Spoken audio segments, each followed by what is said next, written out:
Christmas Eve last year, we know about the tragic shooting death of 33-year-old Anthony Tolson, where he sat in his 2007 Chevy Trailblazer, was shot, vehicle was taken. And first, at this point, I think it's fitting at this time to applaud the tireless efforts of the investigative team who put so much into bringing some closure to this case. I want to also acknowledge a couple of other agencies who were involved, Taylor PD, as well as the Michigan State Police. So what we're going to report out, we have made an arrest in this case. We have a suspect that is in custody. Now, as we reported out initially, there were 2 suspects involved, and there's still an outstanding suspect. The suspect that is in custody, a 35-year-old male black. The arrest was made in the city of Taylor. That person has been charged with first-degree murder, felony murder, carjacking, armed robbery, and a weapons offense, felon in possession of a weapon. And so this is only part of it. So now we're asking for the public's help in identifying, we know who the second suspect is in this case, and we know that he's out there and we need the help from the public. This suspect is described as Darnell Jean Arthur Young. Again, Darnell Jean Arthur Young. He's described as a male black, 18 years of age, 5'9". He weighs 145 pounds. His last known residence is in the city of Inkster. So again, we're asking for the public's help.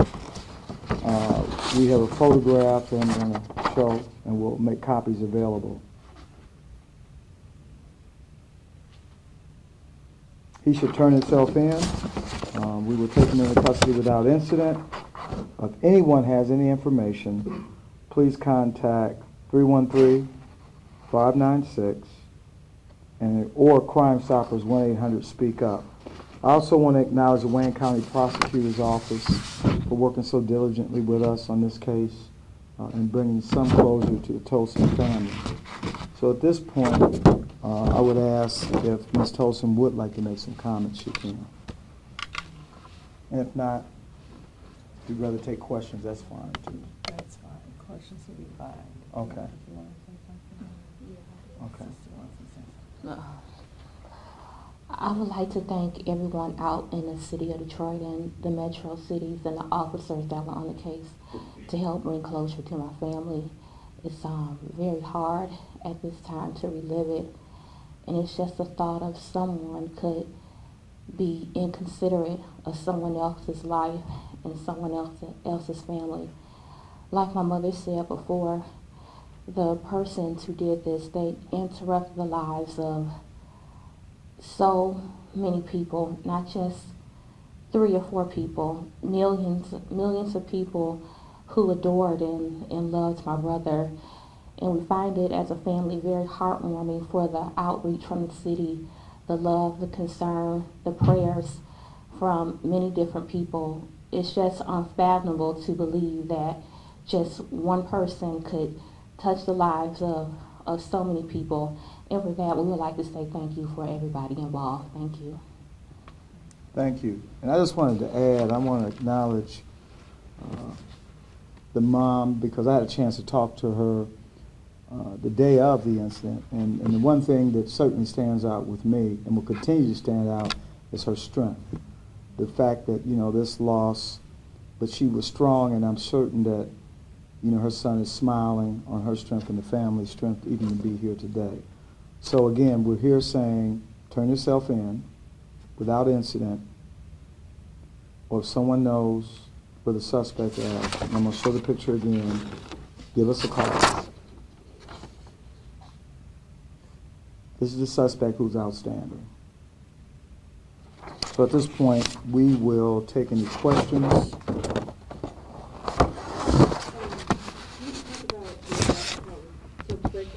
Were there like tips coming in, or was there outpouring of people coming in with information?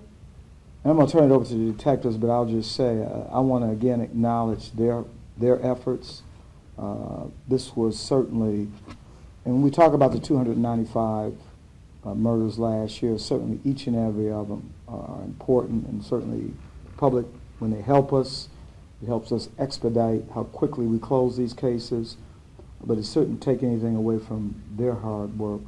So at this point, would any of you like to comment? Yes, there were an outpouring of tips that came in from the community, and we attempted to follow up on every one of them. And as a result, we were able to make this arrest of the initial suspect. We have ongoing tips regarding the second suspect as well, and we're following up on those. Can you comment at all on whether the suspect knew the victim in any way? No, we cannot at this time. And just know that we are still very much investigating this matter. We're asking, we want to get this information out on the second suspect. And so we certainly don't want to say anything that would undermine the hard work. And certainly the prosecutor's office has charged, and so we want to make sure that, so any other questions, we really don't want to get into the investigative techniques or what brought us to this point. What could happen to the person who's harboring their young? Well, we didn't suggest, we don't know if anyone is harboring this outstanding suspect. Put that out there and do something. Well, certainly we'll cross that bridge, and if there is someone that is providing cover, we want you to cooperate.